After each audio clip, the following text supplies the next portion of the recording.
Monica, can you see if we're recording?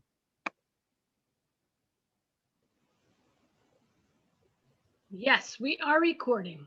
Okay, thank you. Yep.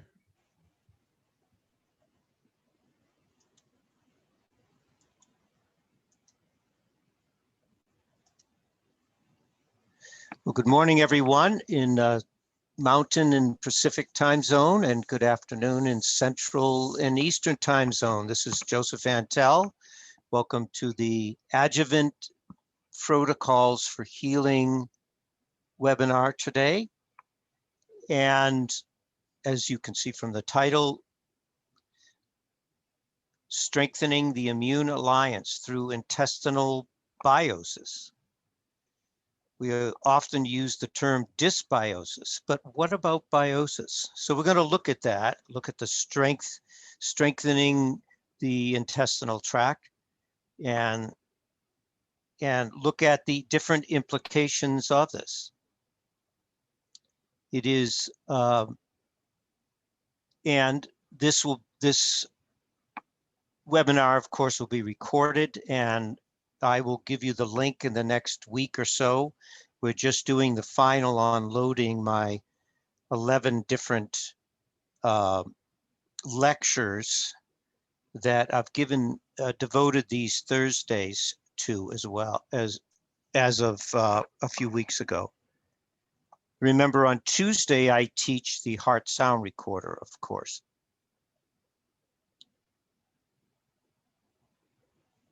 The world is in a situation now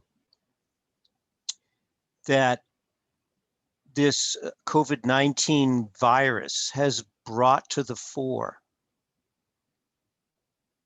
Why is it that this virus seems to be so contagious?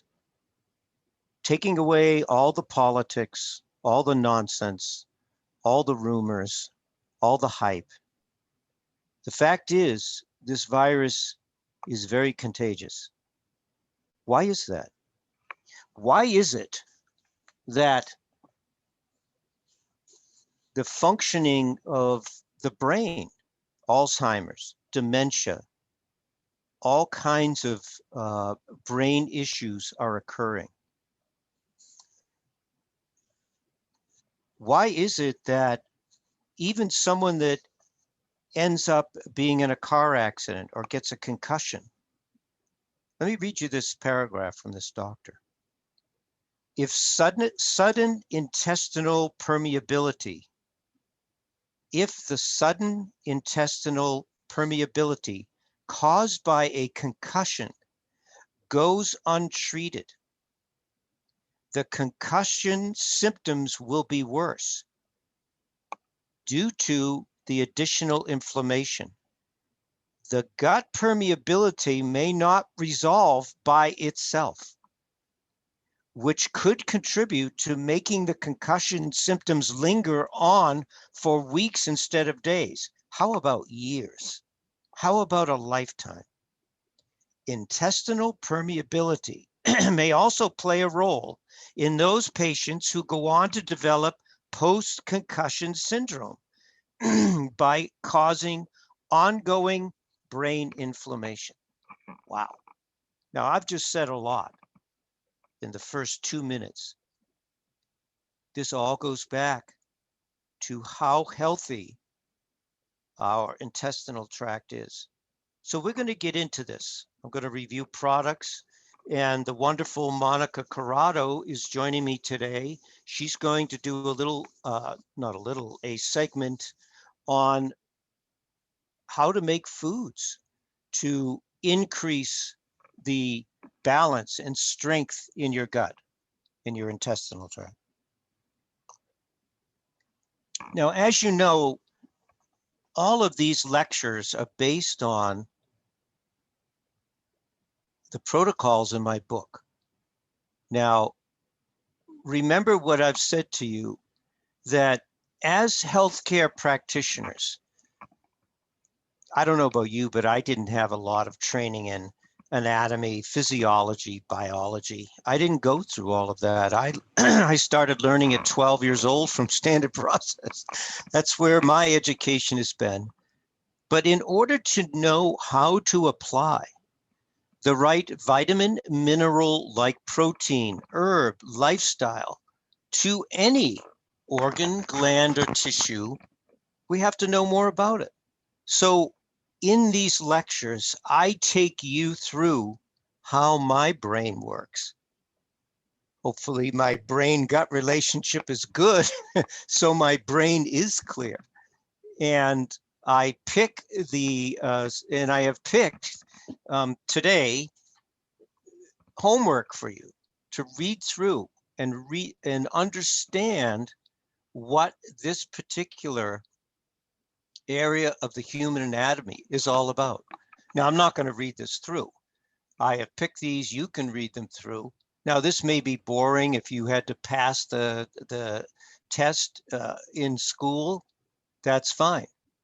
But to understand the how the particular area of the body works, what cells are they made up of, then you can apply the nutrition. Just giving general nutrition for everything is okay, and that's better than nothing. But the more specific you get,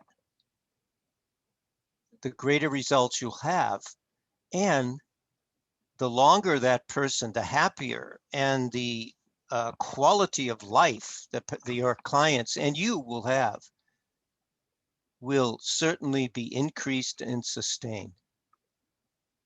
So I'm just going to read just a little bit of each of these to begin with here, so we know what we're working with. The innermost layer of the intestine is the mucosa. So remember, whenever you think of mucosa, mucous membranes, you must think of vitamin A. Remember that. Now, in my protocols, I don't particularly use for the protocols I'm going to review today, vitamin A, but vitamin A should be included in one of the supplements. Say you're using Immuplex, good, vitamin A. Catalin as multivitamins, good, vitamin A. So think of that related to the intestinal tract as well.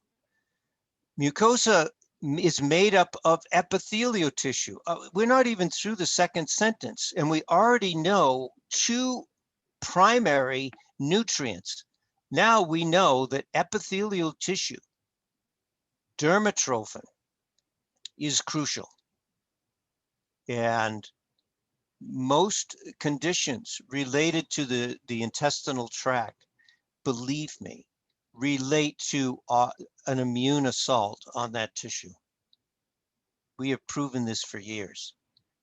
So containing mucus secreting goblet cells.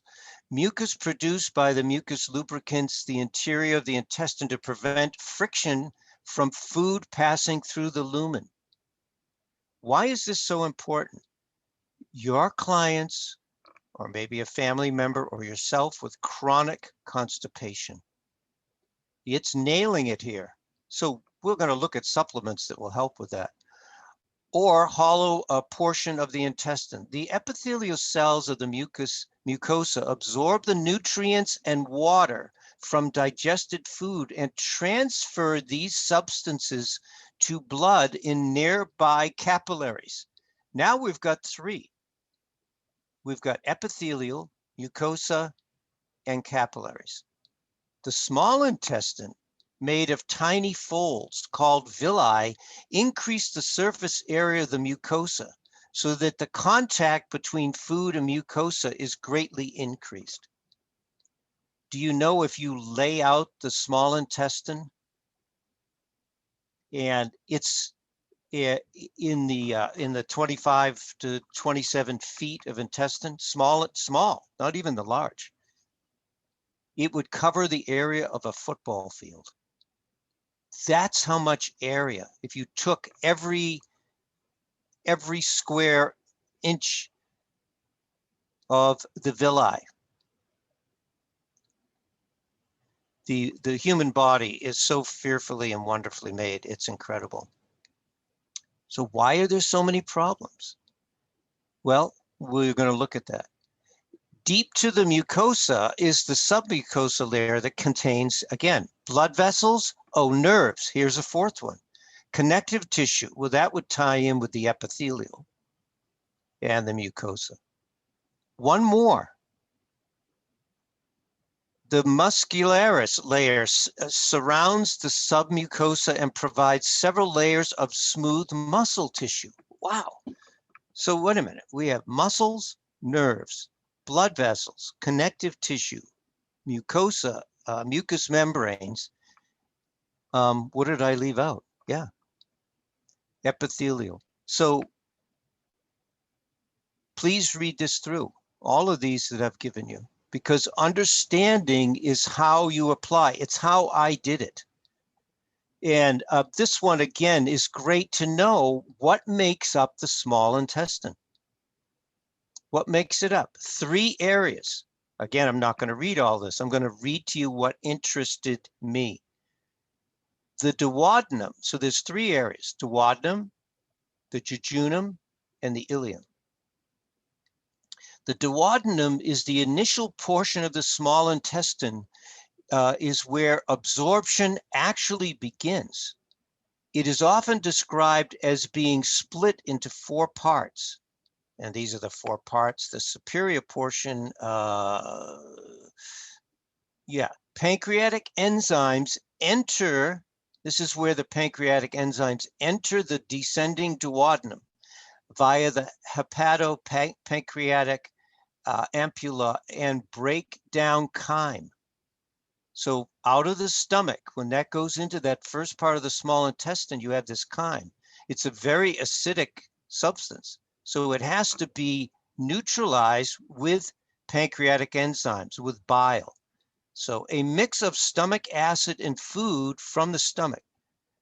Bicarbonate is also secreted into the abdomen to neutralize stomach acid before reaching the jejunum. Lastly, the liver introduces bile into the duodenum, which allows the breakdown and the absorption of lipids from food products. A significant landmark of the duodenum is the ligament, a ligament of Thérèse, a ligament made of skeletal muscle that tethers to the duodenum jejunal flexure to the posterior wall. So it's not really, but ligaments are involved. And this is why when you get people that have surgery where they shrink the stomach up or they remove the stomach entirely or cut the stomach up, now you're affecting this duodenum piece. And that's a real problem. So here is the central area of that small intestine, the jejunum. The primary function of the jejunum is to absorb sugar, amino acids, and fatty acids. I thought it was in the beginning. It's not. Both the jejunum and ileum are peritoneal. The ileum, so there's where most of the absorption is taking place. The ileum absorbs any remaining nutrients that do not get absorbed by the duodenum or jejunum, in particular vitamin B12. And we have discussed this, where these individuals that begin to have brain, spinal cord issues, all kinds of neurological, where they're not getting B12 because they are taking acid blockers of any kind. Because the same cell that makes hydrochloric acid makes intrinsic factor for the absorption of B12 right at the very end of this ileum, as well as bile salts that will go to be recycled. So these are great things to know. If you've got someone with chronic deterioration as far as chiropractic or just people you're working with, and they're on acid blockers, this has to be corrected. This one also talked about the large intestine. I didn't want to read too much of this, but I did want to read, where would I say? It was, and I didn't know, but listen, this is primarily, we know, of course, the large intestine has to do with the absorption of fluids. Vitamin absorption is further down, or the finish. So vitamins and herbal substances that we use, if they're not absorbed in the small intestine, still have a chance. Potassium and chloride secretion. So here is your sodium potassium balance in this part of the intestinal area, of the large intestine in particular. What did I want to read? Oh yes, surgical considerations. Here's something that I wanted to make sure you knew. Colonic ischemia or ischemic colitis. Now that just means that the blood flow is restricted or narrowing. Ischemia. Colitis is a dangerous complication following what? Aortic surgery? Heart surgery, yeah. As well as periparative hypotension. So you have clients that say, they've had valve replacement. I assume that they're talking about aortic in particular, but maybe any valve replacement. They come in and they say, I can't get my blood pressure up. We have worked with cases on the HSR lectures, chronic after they've had a valve replacement. I never knew this.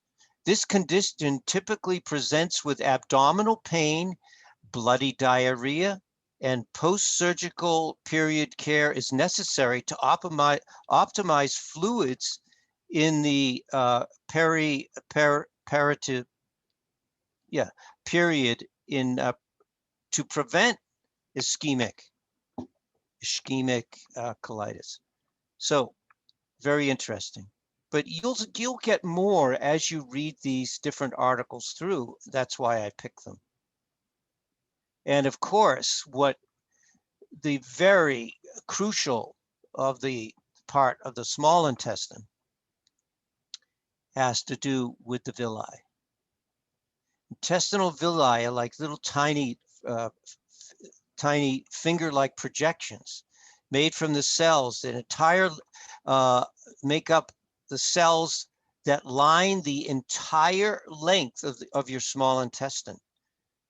Your villi or villus is the singular, villi is the plural, absorb nutrients from the food you eat and then shuttle those nutrients into your bloodstream so that they can travel where they're needed.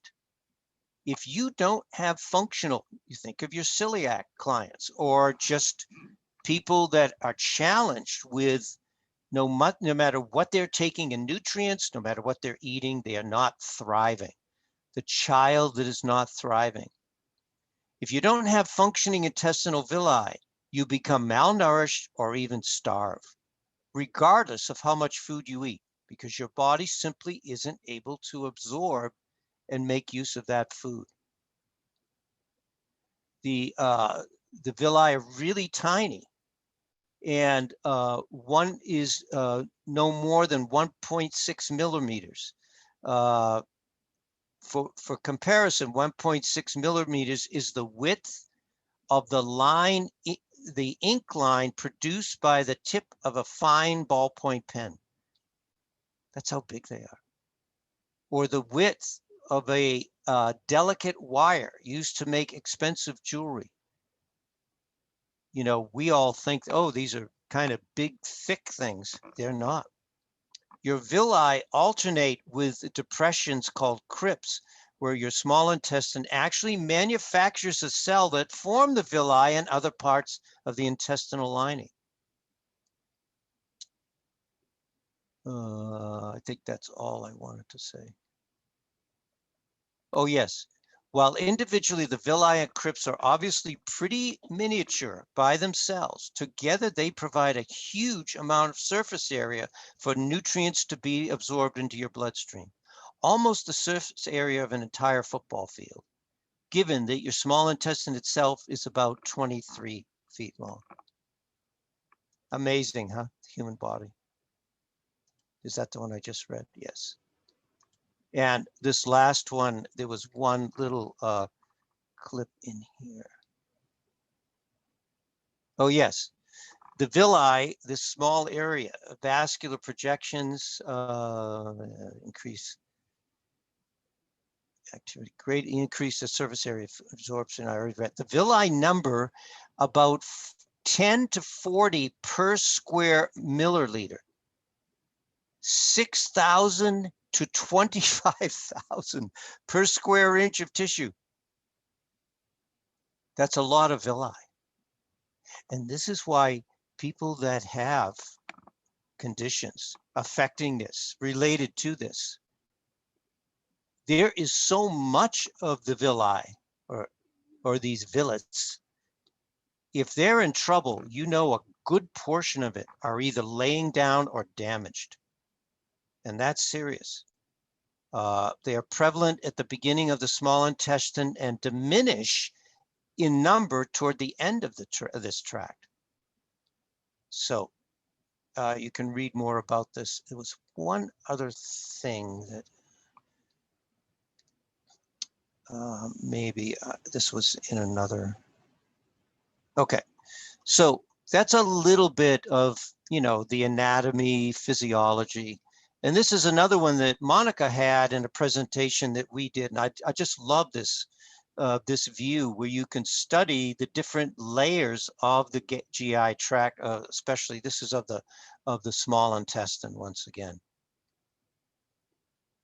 And we realize, and I have read this to you before, that we understand that maintaining the balance, you could say, well, the electrical balance, yes. You could say the pH balance, yes. Or the balance in the integrity of the tissue itself, yes. But if those three areas are not maintained, then this beautiful system of how we bring the outer world into our body and make new body cells is compromised. The pathogen is nothing. I truly believe, as I said, I started today, my hypothesis is, let me just mute everybody out here, that the reason this particular virus is so contagious, and of course medical science will come up with a reason, is because our intestinal tracts have broken down so much. People get other viruses,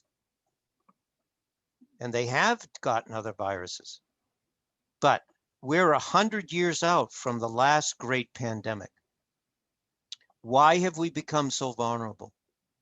I believe it's because what we're going to learn today and consider together is the reason.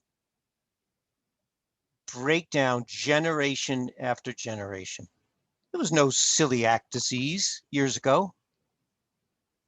Now, maybe it's the sprays. Maybe it isn't all the gliadins, the proteins in wheat, rye, barley, and oats. Maybe it isn't just that. Maybe it's how they spray the wheat to dry it.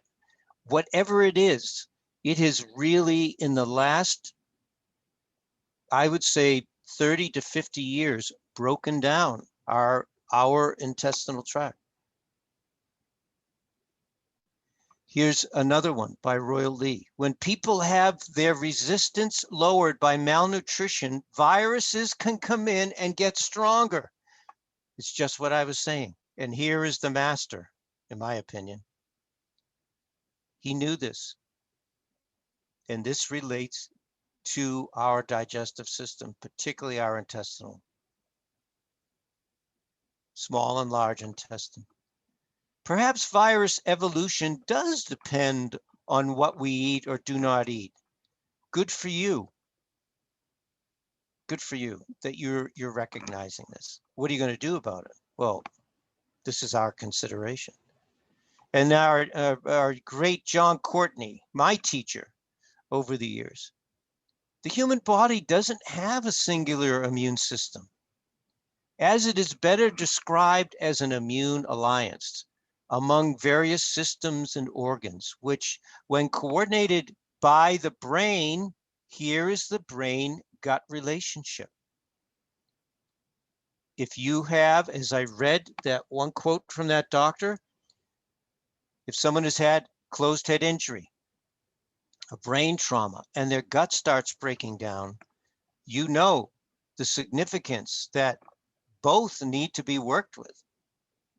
Given by the brain, give an immune response to the presence of disease-associated factors, such as certain bacteria and viruses. The immune alliance is composed of thymus, lymphocytes, and antibodies. So here's your thymus, your spleen, the bone marrow, the stomach,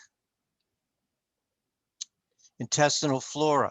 Here's what we're considering. Destroy the pathogenic microbes and manufacture B12 and liver for detoxification and enzyme production. Therefore, the liver is a huge part of this immune alliance related to the intestinal tract, which we won't go into today. Therefore, what is referred to as the immune system cannot be enhanced without enhancing the overall health of the body in the complete resistance to disease. How do we handle taking the outer world into our bodies? Even through the breath of someone else, i.e. the current circumstance we're in. It's transferred through the saliva, through breath, through people breathing on each other. Incredible. So here is this great immune alliance. And what is the real, if you could say, Joe, really narrow this down. Okay. Leaky gut is a slang term. It's actually not an accurate term. Because if the content of your gut was leaking into your bloodstream, you would die very quickly. You would end up with sepsis and die. But there is increased or some degree of intestinal permeability. So I don't want to make a big deal of this, and I know we all call it leaky gut. I refer to it that way. It's easier to say leaky gut than increased intestinal permeability, but just for clarification, leaky gut is simpler than you think. It's scurvy of the gastrointestinal tract, a collagen disease where the fabric of the gut is unraveling, affecting the junctions between the villi. There are a lot of junctions. If this villi in the 26 feet of small intestine, if you laid it all out, is the size of a football field, that's a lot of unraveling. That's a big area. And without the vitamin C, of course, the P factor in the vitamin C, which we know the products for that, of course, is Cyruta Plus, Cyruta, Cataplex C, Cataplex AC, Cataplex ACP, which I've just gotten into. I haven't taken ACP in years, and I've been taking that lately because it has the vitamin A, it has the P, and it has the C. Not as much, but if you take 12 a day like I do, or 6 a day, I take 6 at once. It covers all those bases in one product. Used to be the product before Contraplex, it was Thymex and ACP was the two products for colds, flu, congestion, all of it. Vitamin P deficiency affects that dermal lining and the vascular integrity, creating bowel lesions. So that epithelial lining and the little blood vessels in there, you must have the P factor for both in high amounts. That's why it's known as the anti-stroke vitamin, the anti-scurvy vitamin as well. This also can be observed in the gums tissues of the mouth, which may be red, swollen, separated with possible bleeding.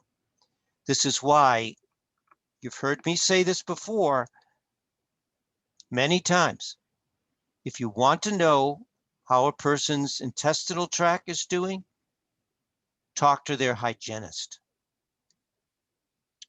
When you go get your teeth cleaned, which should be, in my opinion, every 3 months, not twice a year, and once a year is not enough.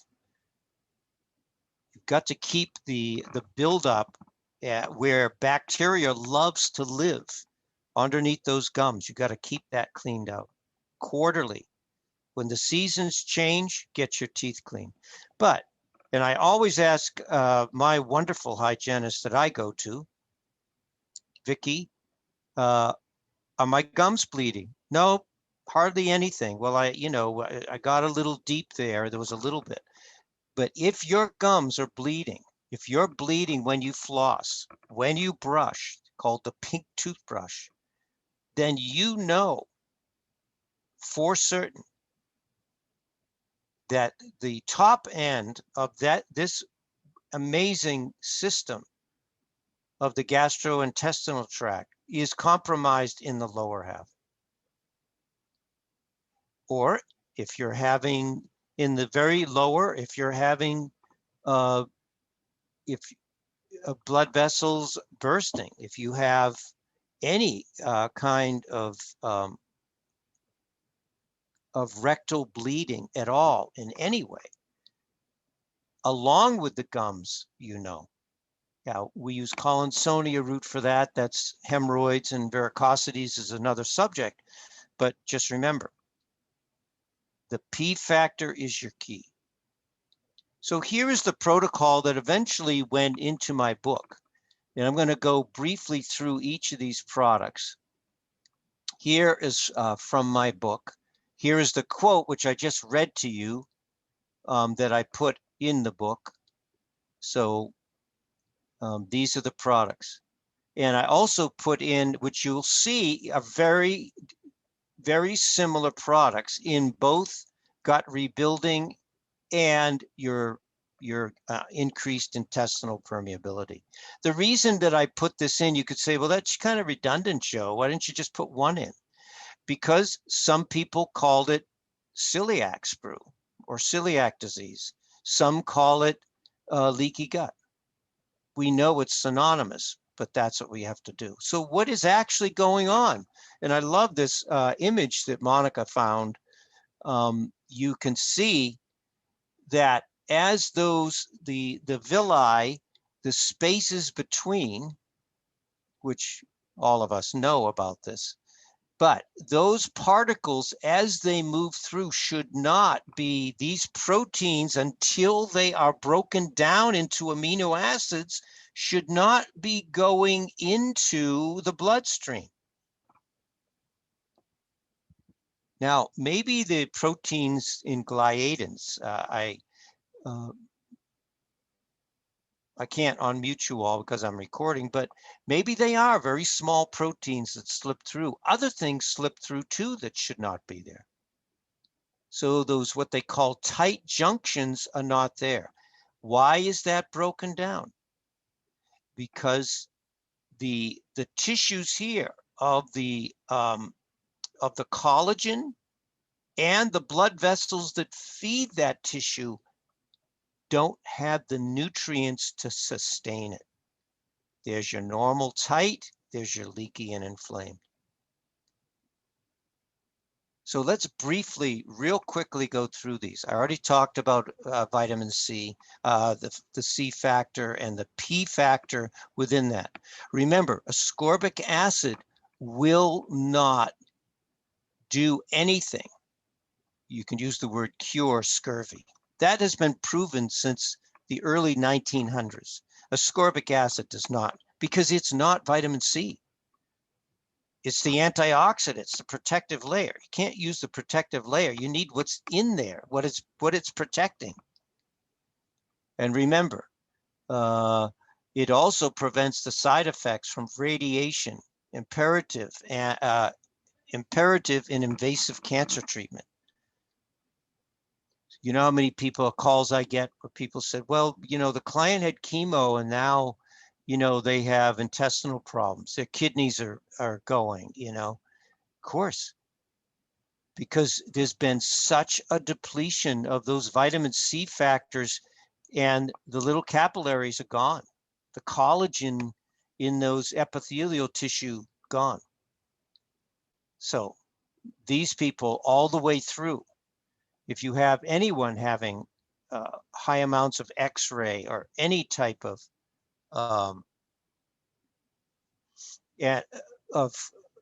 imposition like that, you want to make sure that they are taking handfuls of Cyruta Plus.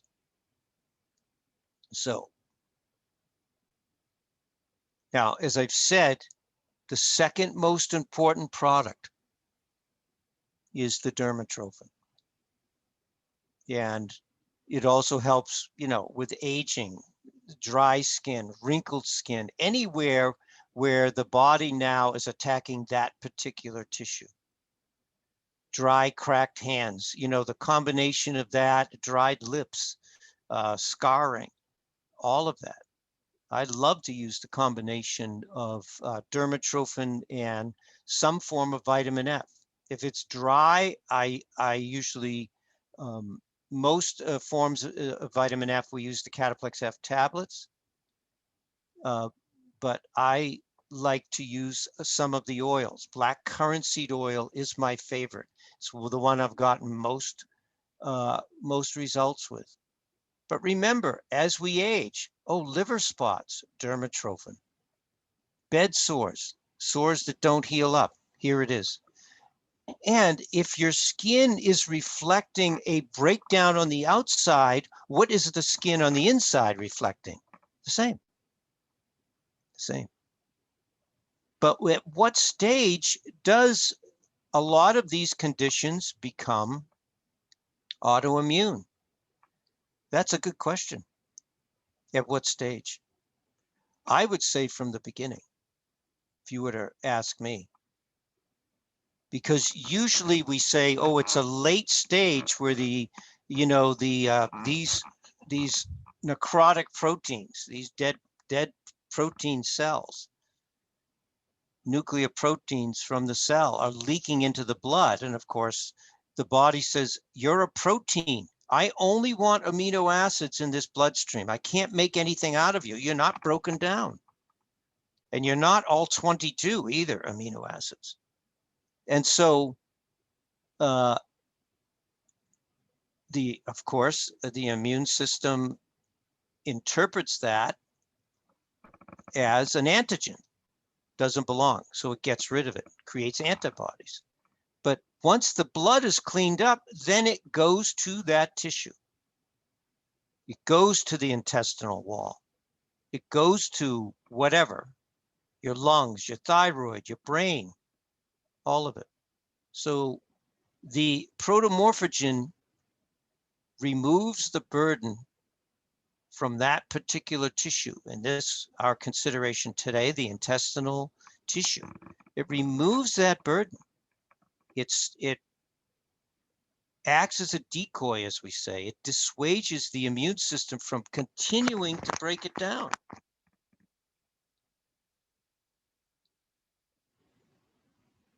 And of course, as we'll see, we need acidophilus primarily for the large intestine, bifidus for the small intestine, and we also need more of lipase to break down fat, amylase to break down carbohydrate. This takes the load off this breaking down of foods and protease for proteins so that the body can disassemble these nutritive factors and then get them into the bloodstream for reassembly to make new cells. And this is why I love lactans. I've used it since it came out with my children and now my grandchildren. They love it. They open the capsules right in their mouth. And because it covers most of other than hydrochloric acid, it covers all the factors, the primary factors for digestion.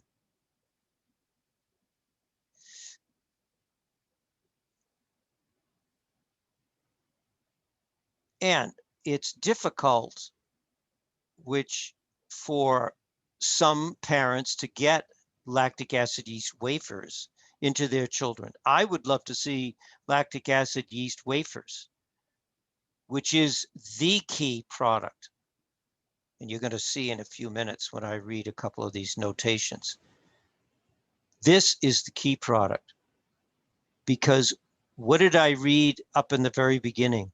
The pathogen is nothing, but pathogens in the intestinal tract are usually because of, number one, the intestinal tract is too alkaline.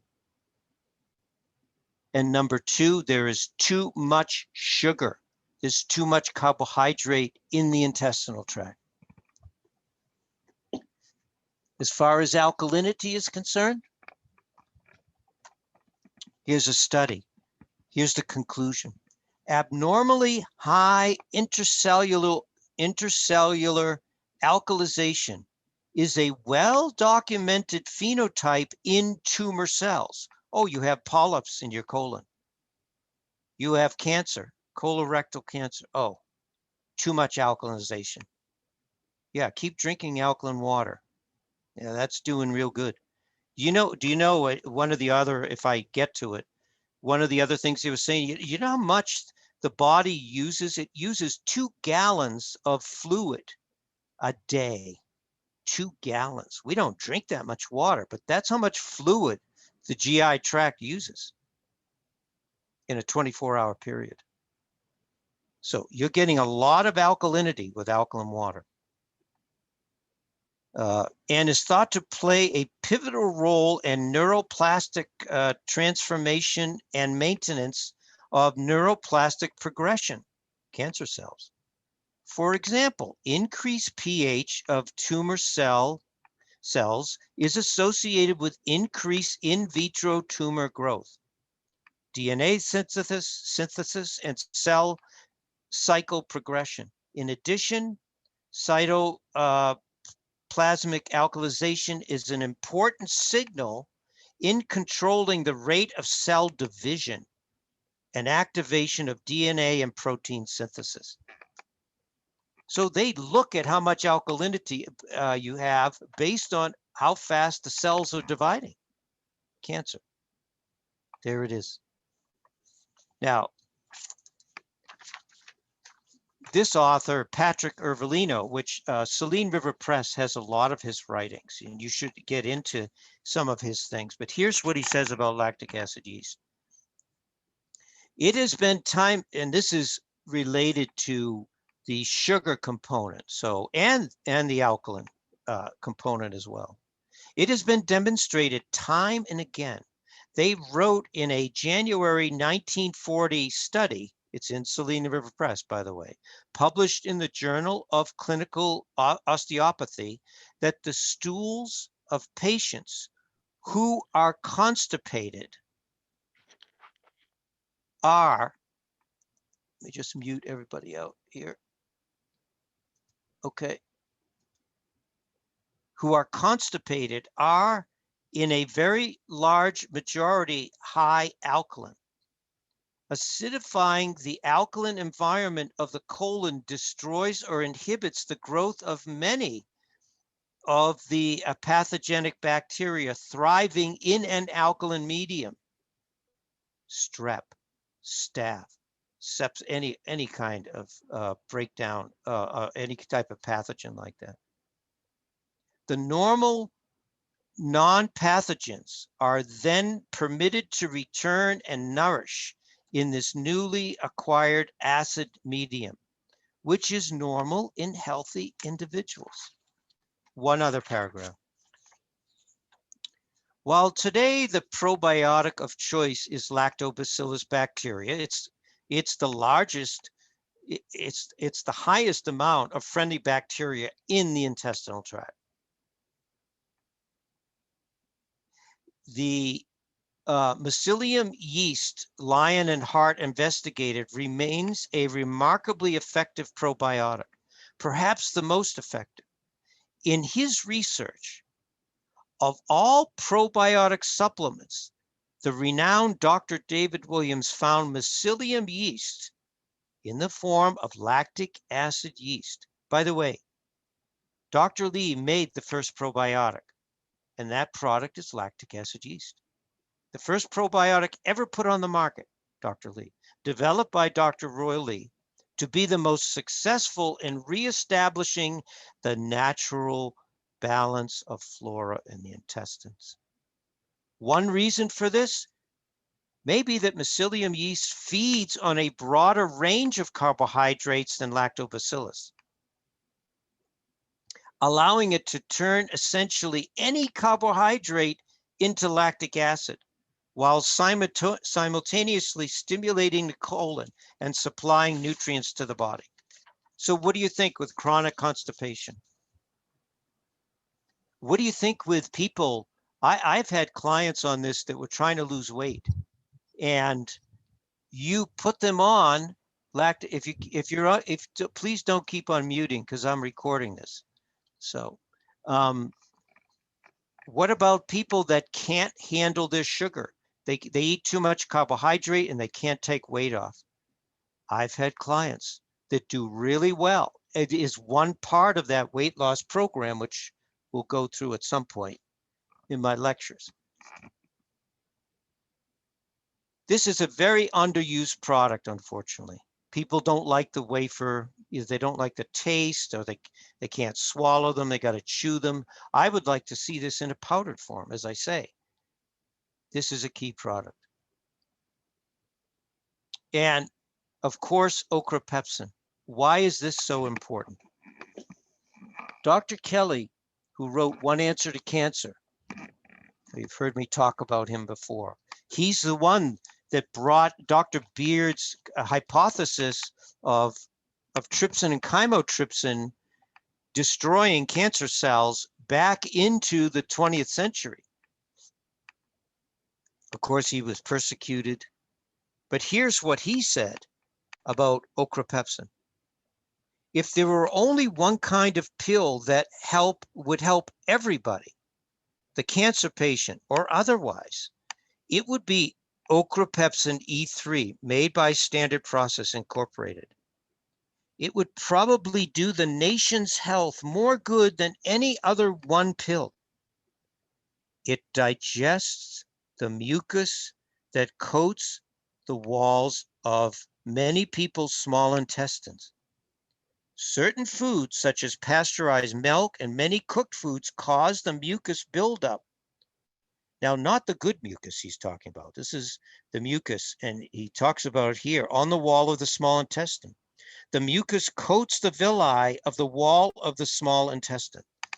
And what he goes on to say in his article, which if anybody wants that, I could send you the whole article. What he goes on to say that these proteins, because of that mucus barrier, the proteins never get broken down. Then they get into the bloodstream and the body, they become aberrant proteins. They become rogue proteins, and they can turn, and they do, they become more vulnerable to any cancer that might be growing because they're hanging around in the blood. They're not being taken out. So the breakdown, and I don't have it on here, but Dr. Kelly said 6 a day the first year for 6 months of this to get rid of it. And you'll see, if you do this, you'll see about the third month, rope looking substance coming out of your rectum. That is that mucus barrier that Kelly claimed turned into like a plastic coating, so you don't absorb. You can't even absorb the enzymes that go in and break down the cancer cells. So this is really crucial, this product. That's why it's in the protocol, I believe it's the 4th product. Now, I'm not going to go into this. You know, I love gotu kola and its remarkable healing properties for connective tissue. It prevents scarring and it softens scarring. So that's the thing too. There's other attributes of gotu kola, how it helps the brain, because a lot of people that have Alzheimer's, dementia issues, brain issues, brain trauma, develop this scar tissue, and it never repairs. Never repairs.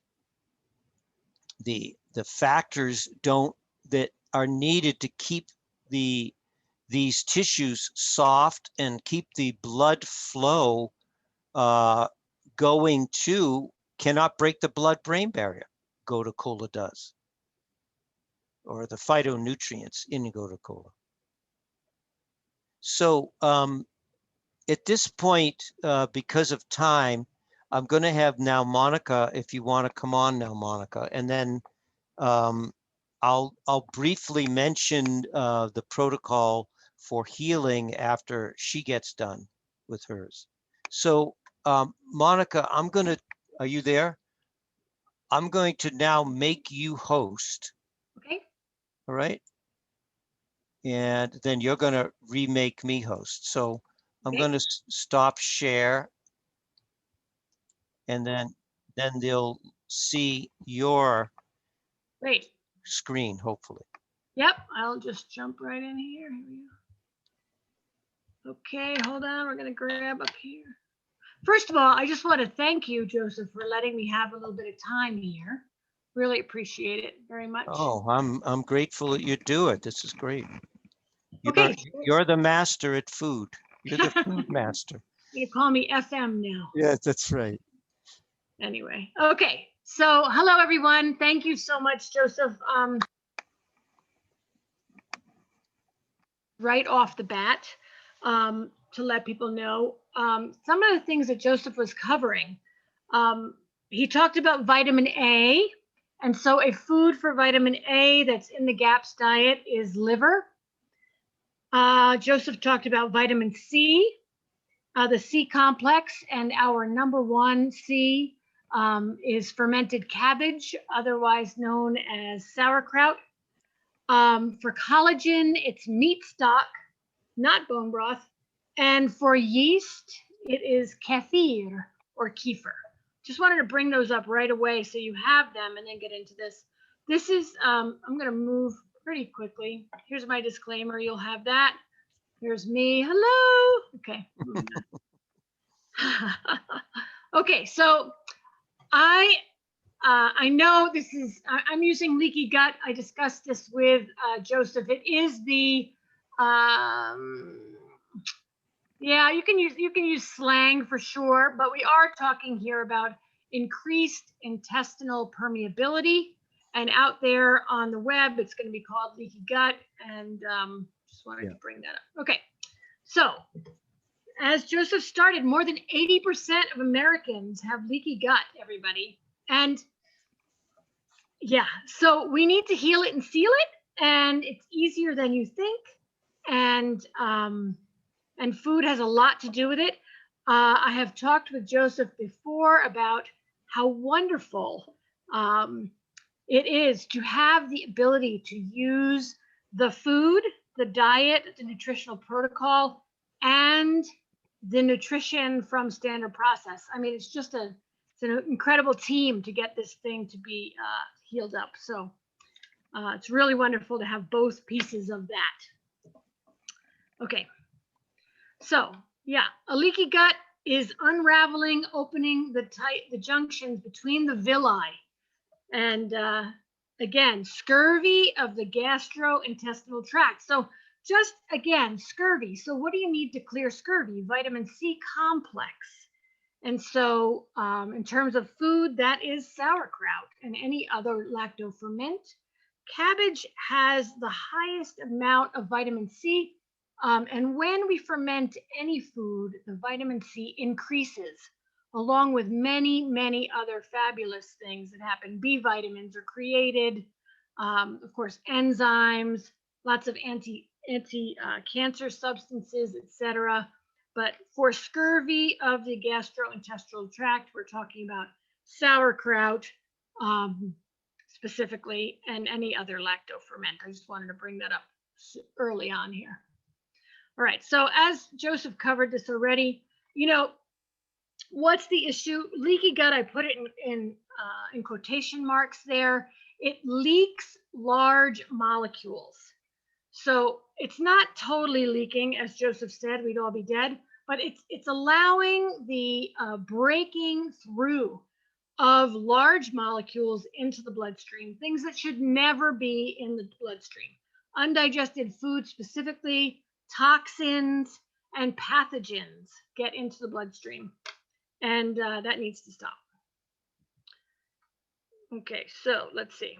Here we go. So again, just quickly, malnourishment is really a big deal. A lot of people are just walking around malnourished. They're eating a ton of food. None of it's getting broken down. The villi are depressed and compressed and compromised and not working. And there's these holes that allow undigested food through. Okay, so again, foreign proteins. So the biggest problem that we have seen is this whole thing where when proteins get into the bloodstream that are not supposed to be in the bloodstream, the body recognizes them as foreign proteins and launches an immune response. And yes, autoimmune disorders over long term for sure are a result. Okay, so food sensitivities, yeah, highly reactive to many foods. People become highly reactive. I like to say when people come to me to work, clients, and it'll be a mom or a dad or an adult, and they'll say, oh, I have a food sensitivity. I can't eat whatever it is, one thing. I can't eat eggs, or I can't eat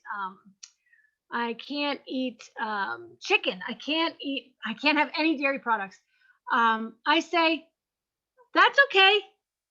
If we don't heal it and seal it, you will become reactive to everything else. So it's really important to heal and seal when you have someone with food sensitivities. Even one sensitivity is something we need to start working, start clearing, start healing and sealing. Because one will lead to 3, will lead to 20, and down the road they're reacted to everything and they can't eat anything, and then we really have a much more challenging issue to deal with. Okay, again, toxins. Brain function is a big darn deal here. This is why the GAPS diet started, or why Dr. Natasha Campbell McBride, started the GAPS diet or invented the GAPS diet. The GAPS diet, the parent of GAPS is a specific carbohydrate diet. But she had an autistic child, and she was told, sorry, you have to put him on meds. That's all we've got. And she said, I don't think so. Let's do it with food. So brain function issues are cleared, healed, handled when you heal and seal that barrier so that toxins are not leaking into the bloodstream and then going straight to the brain, affecting brain function. All right, so how do you know you have leaky gut? Everybody asks me this. I have people say, is there a test? And I say, sure, you can go get a test, but the reality is the symptoms tell the tale. And so, look, I'm gonna be a little racy here. Digestive system symptoms, impaired brain function, autoimmune disorders, and so many more. So I just listed these. I'm not going to go through them all, but if you just take a quick glance, what tells you that you need to heal and seal? Any food sensitivity or intolerance, any food allergies, bloating, cramping, gas, chronic diarrhea, malnourishment, etc. These are just a few of the impaired brain function symptoms or syndromes that can be connected. Depression, brain fog, hyperactivity, certainly things like bipolar disorder, schizophrenia, dyslexia, dyspraxia, etc., etc. Anything going on in the brain, look to the gut. Autoimmune diseases, type 1 diabetes is right there too. Multiple sclerosis, Graves' disease, etc. Here are some of the symptoms. You know, people say, oh, I just have a rash. It comes every once in a while. Or I always have a rash inside my elbow. Yeah, there's your swollen and bleeding gums right there that Joseph talked about. Chronic ear infections. We call it glue ear in GAPS. Chronic sinus infections, chronic runny nose, etc. Again, Dr. Natasha has now written her 4th book. It's called The Gut and Physiology Syndrome. And now she's connected everything that's going on besides a car accident, etc., to what's going on in the gut. It's about 600 pages long. I really encourage you to take a look. She's got everything from allergies to hormone issues, arthritis, fatigue, etc., neurological disease, etc. It's really an amazing thing to take a look at. All right, I invite you to get a copy. It's blue book. All right, so just wanted to put up a couple things. We in the GAPS community, gut and psychology syndrome community, have some pretty clear reasons why we have leaky gut or increased intestinal permeability. Antibiotics, prescription medications, long-term, short-term vaccinations, genetically modified foods. Big deal, very big deal. If you're not eating organic right now, or you're not growing your own food, or you're not connected with a farm who it has good farming practices, you are eating genetically modified foods because they're all over the food supply, sadly. Glyphosate, very big deal in terms of opening up those tight junctions. Glyphosate is the chemical in Roundup. I hope no one is using it on their lawns. It's also used, as Joseph talked about, to dry grains. It keeps them from molding. So it just goes straight into the grain, ground up, and you get to bake with it or eat it. Glyphosate is a big deal. It's in a lot of our water at this point, and it's on a lot of the crops. NSAIDs blow open holes in your gut. If you take them a lot, that means Advil, ibuprofen, etc. Not a good idea to be taking those, as I'm sure many of you know. One of the interesting things is eating grains too early. So in the US, we're very big on giving our children Cheerios when they're hungry and they're little, or some other cracker. And the reality is humans cannot digest grains. We can't break them down until we have all 4 back molars, which is usually at the age of 2. So if we start giving them cereal, oatmeal, or anything else before they're 2 years old, or before they have all 4 back molars, we are causing injury to the gut, to specifically the duodenum of the small intestine. All right, again, eating foods that are not properly prepared. So this is a big deal. Everyone that loves to eat bread, I know Joseph is a big paleo guy, and I agree, paleo is a wonderful thing. GAPS is really paleo plus cultured dairy, believe it or not. Just to make that a little bit easier to comprehend. But you know, if you're eating bread and you're eating grains, they have to be prepared correctly. You know, if you're eating bread, it has to be a sourdough bread. I could go on for hours on that. I will not. Lack of collagen in the diet. So how are we going to heal and seal? We need collagen. Collagen, meat stock, plus vitamin C, which is the Weaver sauerkraut. Okay, there we go. So we need C and collagen. Again, why do we have leaky guts? Why do we have this increased intestinal permeability? Because our parents did. This is a big deal, folks. If you know anyone who wants to get pregnant, please have them. They don't have to talk to me, but they certainly have to do a heal and seal before they even think about having a child, or that child will have a leaky gut. And then their child will be, it just gets worse and worse. Okay, so this is just a quickie. Why should we care? Because we're getting sicker. As Joseph said, it's everywhere. You know, you have a head injury, you know, you've got increased intestinal permeability. As I started one of my first slides, more than 80% of Americans and growing have a leaky gut. And so I always say start early, just start early. Okay, I went the wrong way. Sorry, folks, let me go down. Okay, hit the wrong button.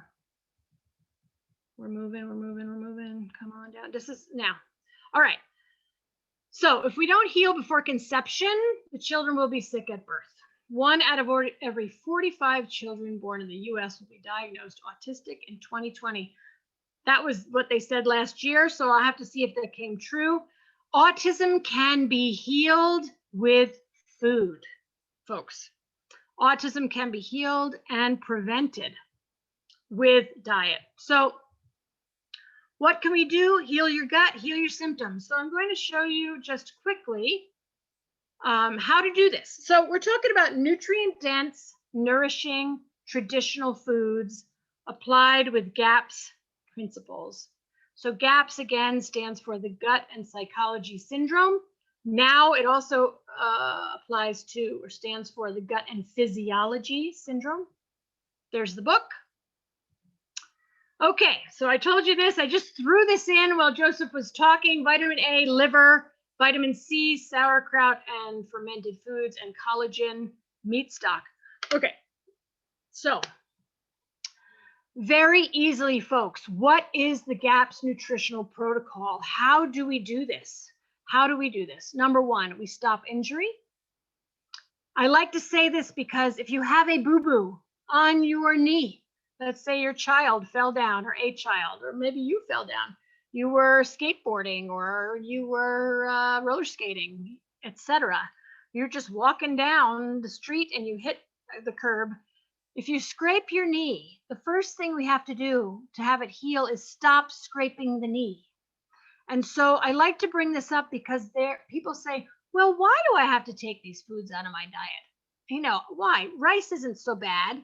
And it's not gluten, no, but it will cause injury. Whenever you want something to heal, you have to stop injuring that area. And so that's number one in the GAPS nutritional protocol. We stop injuring the area. We stop injuring the duodenum of the small intestine. Then we add in foods that heal.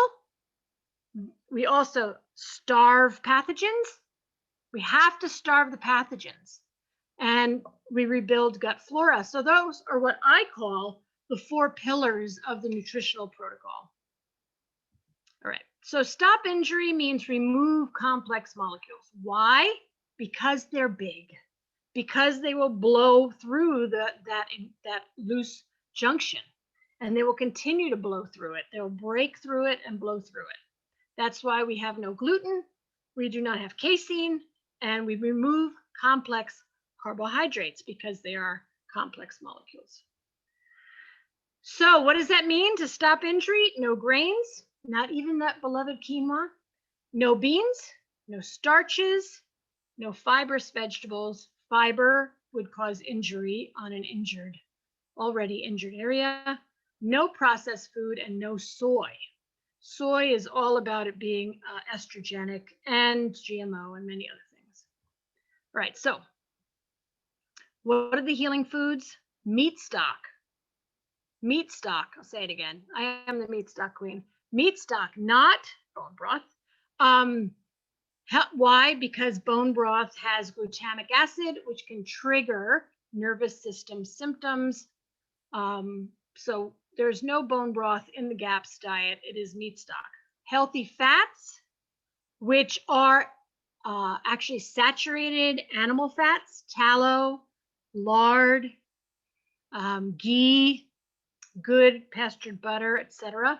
Of course, you've got olive oil in there and avocado oil, etc. Avocados, but healthy fats, high mineral salt. So those are your healing foods. The third thing we do in GAPS is we starve pathogens. Very important for a good period of time. We take sugar out of the diet because sugar feeds pathogenic and opportunistic bacteria. So we need to remove those. We remove sugar. And so what does that mean? It's not just sugar. So white sugar we know is a bad guy, but every other processed sugar, anything that looks like sugar, so coconut sugar, cane sugar, sucanat, you name it, maple sugar, maple syrup, molasses, lactose, which is the sugar found in milk, white potatoes, sweet potatoes, other starchy vegetables, and all fruit goes for a while. Now, some people will say to you, what are you crazy? I need my fruit. And we will say, no, your pathogens need your fruit. You can do this for a while. We take all of it out. So we take all the sugar out to starve the pathogens. And then while we're starving the pathogens, we are rebuilding the gut flora. We are rebuilding with what? With foods and tonics and beverages that contain lactic acid producing bacteria, otherwise known as lactobacilli, and lactic acid producing yeast. So we need to rebuild. So we're starving out the bad guys who cause problems. They also they create toxins that go to the brain, etc. And we put in these lovely things like what? Sauerkraut, fermented pickles, kimchi, beet kvass, kombucha, as long as it's a long kombucha and doesn't have a lot of sugar in it. So lacto-fermented beverages and tonics and vegetables, cultured dairy. Now, this is a very interesting thing. Many people will come to me and say, I can't do GAPS, I can't do dairy. And I say to them, oh yes, you can do GAPS because GAPS heals why you can't do dairy. It's a very important thing. You know, during this flu season and during this year, many webinars have been on the role of calcium to keep us well, to fight off pathogens, etc. And so cultured dairy is a wonderful way to make sure you get that calcium. And again, people that have lactose intolerance, no problem. There's no lactose on the GAPS diet because we culture things long. People that have, you know, I have a dairy allergy, no problem. GAPS is about healing and sealing. We heal and seal the gut, and then you don't have a reaction to that dairy anymore because it's not getting through, because it's not breaking through, because that your intestine is as permeable as it's supposed to be when it's healthy. So I really encourage you to take a look at the GAPS diet, everyone, for healing and sealing. It really isn't as hard as everybody thinks. My life is about making it easy and writing books and articles and teaching and having clients, etc., to try and get people to see that this is really something that must be done at this time for our people to be well. We can throw as many beautiful standard process supplements at people. We can give them and we should, and they're good, and I use them, and I think that they are very helpful. But people have to eat food, folks. So let's heal and seal those guts and use those standard process protocols that Joseph went through to really help the whole process. Here's the book, my book. It is the compilation of 4 books. You can see that on the cover that I wrote as ebooks. They're still available as ebooks, but this is the compilation of all of it. What is GAPS? Why does it work? How does it work? How do I culture dairy? How do I make meat stock? Why do I make meat stock, etc.? Beautiful beet kvass there on the bottom left corner. I would invite you to use this coupon. I'm going to send this presentation to you, but the coupon is Complete My GAPS ebook. That'll give you 15% off the book. I invite you to do that. I also invite you, please consider joining me and Dr. Natasha and her GAPS training team. We're doing a 2-day, first time ever GAPS online conference in January. If you can't make it, get it and get the recording. I'll be teaching 3 cooking classes. Dr. Natasha will speak, and many of her other doctors and people on her team will be teaching. So I can send more information about that. It's last weekend in January. It's going to be wonderful, wonderful event. Okay, just quick things. I'll send this to you. I have a GAPS chat on Thursdays. I really would encourage you to become a GAPS practitioner. Take our training. If you're really interested, just jump on a call. We just do information sessions. I think they're once a month. You can jump on for an hour, find out what GAPS is about. Go to gapstraining.com and become a GAPS practitioner. We're certifying people. We have a couple hundred done around the world at this time. We need more people to understand how to do this diet, why to do this diet, why it's really important to heal and seal the gut. I'm happy to meet with any of you. You can give me a call. You can jump on my website, simplybeingwell.com. I just would love to get this information out to more people. So there I am. Thank you, everyone. If you have any questions, again, I'm happy to talk with you about it. But the things that we want to remember are we want to stop injury. That's what it's all about. We want to heal and seal with meat stock. We want to starve pathogens by taking out all sugar and all forms of sugar out of the diet for a while, not forever, but for a good while. And then we want to rebuild the gut flora. That's all it takes, folks. It sounds like a lot, but yeah, that's all it takes. All righty. Thanks so much, Monica. That was great. If you'd make me host again, and I'll finish up here, just a few more minutes. Yep. And we really appreciate all the work you've done, the teaching and the writing that you've done. And so a lot of us are home. We should take advantage of our time home to love our bodies and bless our bodies by making our own food and getting these resources, getting into a co-op that has raw dairy. So we don't have to worry about the casein and other factors that are tied in with pasteurization and homogenization. So. Okay, you are host, sir. Okay, so share screen, share. Okay, so I'm back. So I'm not going to go through all of this as far as the healing. Monica talked about that a lot, that procedure. If you don't remove the antagonist, then the body can never repair.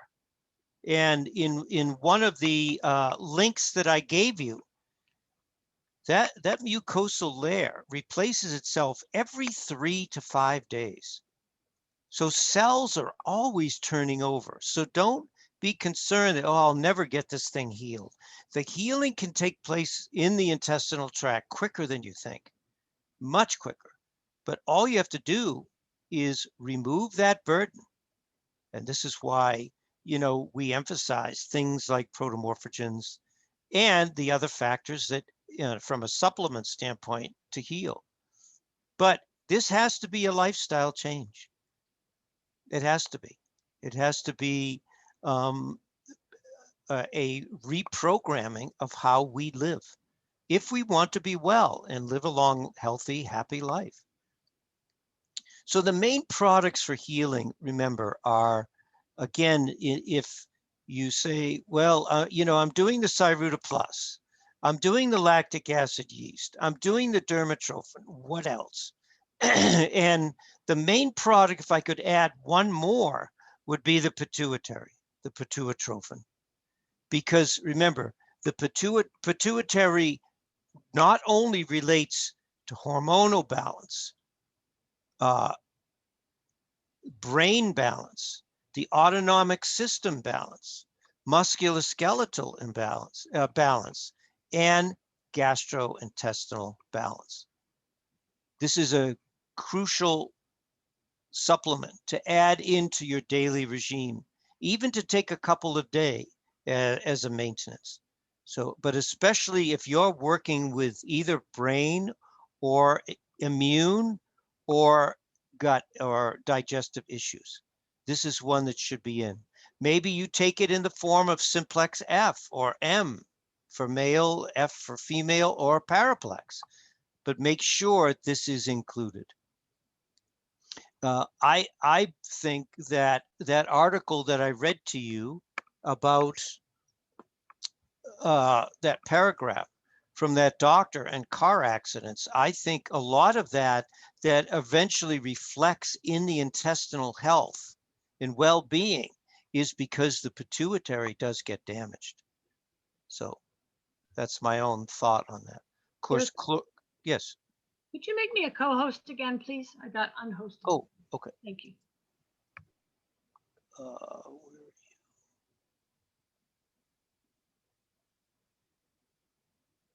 You're here somewhere.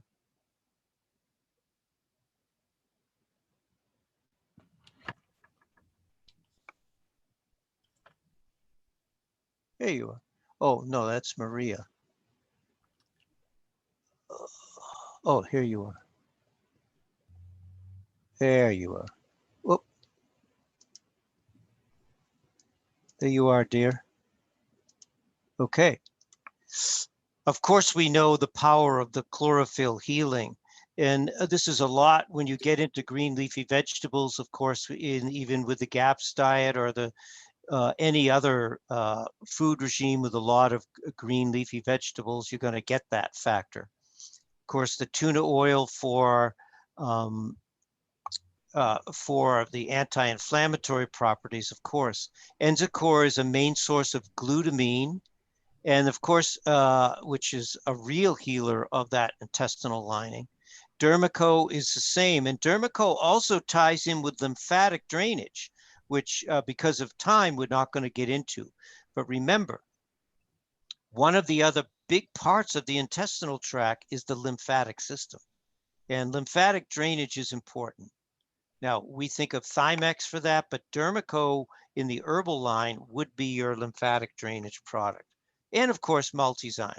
Always if the GI tract is not functioning, the tendency is for the body is to reduce the amount of enzyme that are available because they're not being absorbed, remember.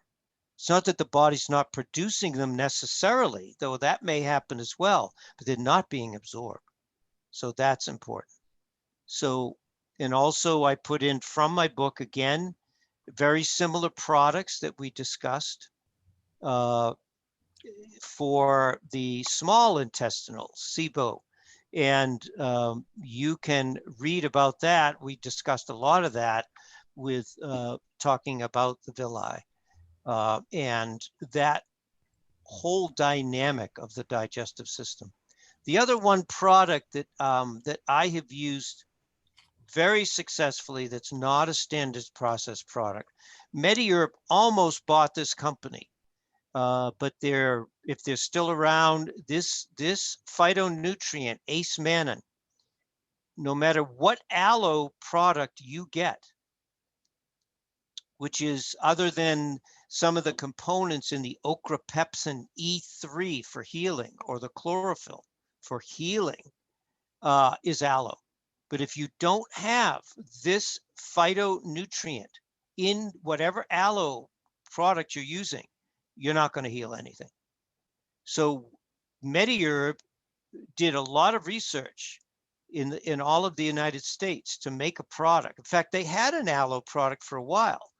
And they were getting the resources from this company, but they decided not to because this company is this Aloe King is out there and available. So, but the last piece I wanted to just take is something that I think should be done once, twice a year for 6 weeks. Now, some do it quarterly. And that is the weed and feed, is to balance out and to get rid of fungal overgrowth, to get rid of the aberrant bacterial factors in the gut. And now, unfortunately, you can't do this right now, even though I'm talking about it, but I wanted to get it on my recording because the resources in the gut flora complex, how they make this product, the building burned to the ground. And so this product won't be available until I believe the first quarter of next year. And I'll keep you posted on that. But the weed and feed program is very simple. You really only do it on the weekends. You don't want to be weeding and stripping away from that balance of friendly, good, strong bacteria. Because whenever you do any type of a weeding or a gut dysbiosis protocol, you're going to get rid of some of the good bacteria as well. It doesn't just get rid of the bad. And so on Saturday and Sunday, some people do it on Friday, Saturday, and Sunday, which again is fine. And I think that all couples should do this together because when you're intimate with somebody, when you partner with somebody physically, you're exchanging good bacteria, but you're also exchanging fungus and the potential of that or bad bacteria. So that's my recommendation. The couples do it together. And you do it for 6 weekends. And as I say, twice a year. MediHerb recommends you do it for, I believe, 10 weeks once a year, but I like to do it twice a year. So I do it spring and winter is what I recommend people do. And it's very simple. Even if you just wanted to do the gut flora complex when it's back in, you take 3 in the morning, 3 in the evening. Now in the beginning, you definitely want to only maybe do for the first few days, do 2 and 2 or 1 and 1. This is a purgative product. And Zymex goes along with that as a toxic bowel supplement that works with the herbs that and the substances that are in the gut flora complex. Now, if you wanted to go deeper, of course, you can use the MediHerb garlic. That should be on there. Make a note because it's enterically coated. If you use the standard process garlic, it'll get broken down in the beginning part of the GI tract, and you won't get into the depth of the gastrointestinal tract, down into the large intestine. So, and of course, the phytoprotective elements of that are in the herbs, the green tea, and the other herbs that are in the Vitanox. You don't have to do this, but I do recommend you at least do these two Saturday and Sunday. Then the rest of the week, you just feed. Again, your Enzacor if you want to, your lactans, your ochrapepsin, and your lactic acid yeast wafers. So very simple to do. And so I'm not going to go through the rest of these and these products because we're out of time. But I as homework, again, read through these different articles that I gave you about how the gastrointestinal health affects immunity, affects brain function, affects digestive. And so considering that they say that 70 to 90% of your immune system is in the biome of your gastrointestinal tract. That's most of your immune system. And as I read in the very beginning, John Courtney taught me that almost 50 years ago, that a part of that immune alliance is a healthy intestinal tract. And so thank you all for being on. And we'll get deeper into this as we discuss other protocols in my book. And I want to thank once again Monica for being on and her contribution as a teacher and as one who walks this path, who lives this life. of being the example. And as health practitioners, our knowledge is great, our assistance to others, but we have to do this for ourselves. If we do not stay healthy and care for one another in this network of health healing practitioners, we cannot help the nations of the world. And so that is very important that we stay together in this, learn more together, consider other things together, and to bless one another. So my blessings to you today, and I look forward to being with you next Thursday. Thank you. so much. You're welcome. Next Thursday, I'll be teaching on the thymus gland. Lynn is sponsoring my lecture, hour and a half on the thymus gland as I continue my sequence going through the endocrine system. So I'll talk with you on this call next Thursday and the Heart Sound Recorder webinar on Tuesday. Once again, blessings to you all. Stay safe out there. Thank you so much, Joseph. You're welcome. Thank you. Thank you, Monica. Thank you.